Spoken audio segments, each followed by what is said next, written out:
Улсын дээд шүүхийн ерөнхий шүүгчийн томилгооноудаа нэг хүний албан тушаалын асуудлаас давж шүүхийн бие даасан байдал институт хоорондын ойлголцлын шалгуур болж хувираад байна. Улсын дээд шүүхийн шүүгчид захиргааны эргийн танхимын шүүгч цогтыг олонхын саналаар ерөнхий шүүгчид нэр дэвшүүлсэн. Ингэснээр шүүх дотоод сонголтоо хийсэн юм. Харин одоо анхаарал ерөнхийлөгч хүрэлцэхийн гаргах шийдвэрт төвлөрч байна. Шүүхийн өрөөнд чимээгүйхээ яригдах хамгийн том хүлээлт нь зогц шүүгчийг томилох хэсгээс илүүтэй шүүгчдийн хамтын шийдвэрийг ерөнхийлөгч хүлээн зөвшөөрөх үү гэсэн асуудал боллоо. Ерөнхий шүүгчийг шүүгчид өөрсдөө нэр дэвшүүлж ерөнхийлөгч томилдог тогтолцоо нь шүүхийн өөрөө удирдах зарчим болон төрийн эрх мэдлийн тэнцвэрийн огтлолцол дээр оршдог. Хэрэв ерөнхийлөгч томилгоог батламжлуул энэ нь шүүхийн дотоод сонголтыг хүндэтгсэн институт хоорондын ойлголцол хэвээ ажиллаж байгааг нь баталгаа болно. Харин хууль зүйн тодорхой үндэслэлгүйгээр буцаавал асуудал зогц шүүгчийн тухай биш болж хувирна. Тэр үед шүүхийн байгууллага өөрийн гаргасан хамтын шийдвэртээ эзэн байж чадаж байна уу? Эсвэл эцсийн дүндээ улс төрийн шийдвэрт автах уу гэдэг асуудал үүсэх юм аа. Сонгогдсон улс төрийн албан тушаалтан те ийм хүн ингэж сонгох нь өөрөө бол буруу жишгэл гэж хараад байгаа юм л да. Өнөөдөр энэ чинь эрх зүйн 3 баг нь буюу хууль тогтоох гүйцэтгэх шүүх гэсэн. Тэгээ шүүх цэцгэл дээр өнөөдөр цаашлаад Монгол бүх ард түмнээ сонгогдсон ерөнхийлөгч гэж хэдий томьёолж байгаа боловч нийгэм өөрийнөө чинь буруу талаар нь хараад байна шүү дээ.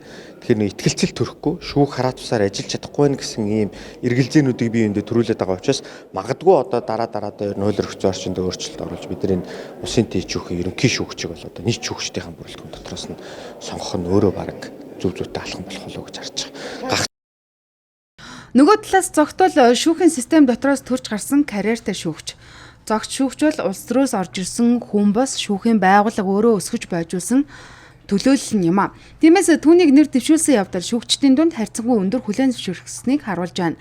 Харин ерөнхий шүүгчид нэр нь сонгогдсон зогц шүүгчийн тухайд улсын дээд шүүхийн шүүгчээр ажилласнаас хойш буюу 2020-2024 онд авилгатай тэмцэх газарт хөрөнгө оруулалт мэдүүлжээ. Түүний жилийн нийт орлого нь 2020 онд 47 сая төгрөг байсан бол 2024 онд 191 сая төгрөг болж өссөн. Тэгвэл гэр бүлийн нийт гишүүдийн орлого нь 2021 онд 23 сая төгрөг байсан бол 2024 онд 27 сая төгрөг гэж мэдүүлсэн байна. Түүний нэр дээр 2 нийтийн орон сууц байдаг бөгөөд нийтд нь 276 сая төгрөгийн үнэлгээтэй барилга байгууламжтай гэжээ. Түүний хувьд Suzuki Jimny маркийн нэг автомашина 60 сая төгрөгөөр үнэлжээ. Яг дээд шүүхийн шүүгчнэрт дотроосоо гараад ирвэл томилох ёстой. Бүрийн дээд шүүхийн шүүгчид бүгд ерөнхий шүүгчийн болцол хангаж байгаа. Хаана хангахгүй вэ гэхлээр хууль зөрчсөн. Хэрэгт орсон, хэрэгт холбогдсон асуудалтай. Нэгвэр хэлбэл дээд шүүхийн шүүгчийн ажлыг хийх боломжгүй хүнийг бол ерөнхийлөгч томилохгүй. Зогтыг 2020 онд ерөнхийлөгч асан Батбулга улсын дээд шүүхийн шүүгчээр томилж байсан бол өнөөдөр түүнийг ерөнхий шүүгчээр батламжлах хэсэг шийдвэр ерөнхийлөгч хүрэлцэхийн гарт байна. Иймээс энэхүү томилгыг зарим ажиглагч зөвхөн шүүхийн асуудал бус институт хоорондын харилцааны шалгалт гэж харж эхэллээ. Ямар тач ерөнхийлөгчийн гаргах шийдвэр зөвхөн нэг албан тушаалтны ирээдүг шийдэхгүй харин шүүхийн өөрөө удирдах зарчим бодит утгаараа хэрэгжиж байна уу?